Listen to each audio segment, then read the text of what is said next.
quarterback, you've had a lot of good quarterbacks here at Clemson. Really amazing when you go back through the years. But tell me about Trevor. Obviously, he's maturing. As young men go through the process, they get more mature. But I think physically, it looks to me like he's gotten a little bit stronger. Is that possible in a short period of time? He's a lot stronger, yeah. He's 220 now, and his composition is great. But no, he has grinded in this weight room. I mean, his 225 rep test, I mean, his explosive, all of his explosive lifts, all of them are way up. I mean, he's done a really, really good job. And that just translates. I mean, he was already confident on the field, but it just accentuates that. And, he's a fast guy. He's worked really hard on his just prehab, his stretching, his flexibility, yoga, all those type of things. And you can really see it, in his athleticism on the field. Yeah, Tom Brady has everybody stretching out, doesn't he? Yeah, oh yeah. He's 42 years old. He doesn't pay attention to what he does. Tell me about the defensive line, because last year it really was one of those defensive lines that will go down in Clemson history. Yep. It's maybe the greatest of all time. Yep.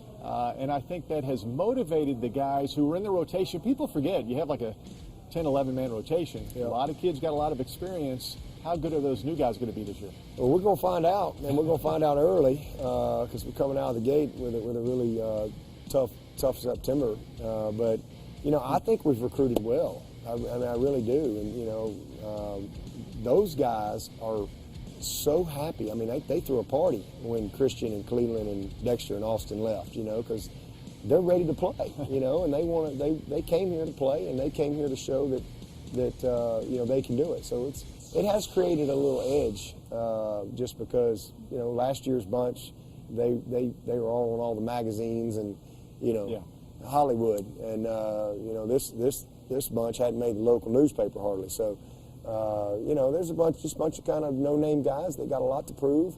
But again, I think we've recruited well. Now we got to develop well. We got to connect well with them, and I think our strength this year is going to be in numbers because there's going to be a lot of competition, and when that competition drives production, and it's going to be exciting to see. They're young; they'll make some mistakes, but I think again with the depth that we have the chance to create, we'll have some guys that can put their hand in the ground and get after it. We were doing a live hit this morning, and I was talking about how Clemson is the epicenter of college football. Everybody's chasing you guys after what you accomplished last year. I think that's true.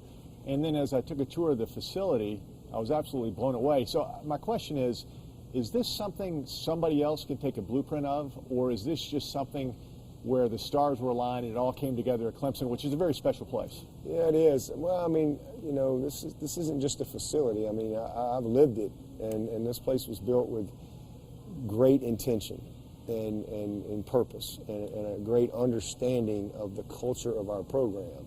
It's not like, this is just our third season in this building. So, we were very established, and we brought our culture with us, and it was built with that culture in mind. It was built with a true understanding of our core values here at Clemson. And so it's not just a building, and yeah, you can come in and anybody can build a building, but it still comes down to the people inside the building.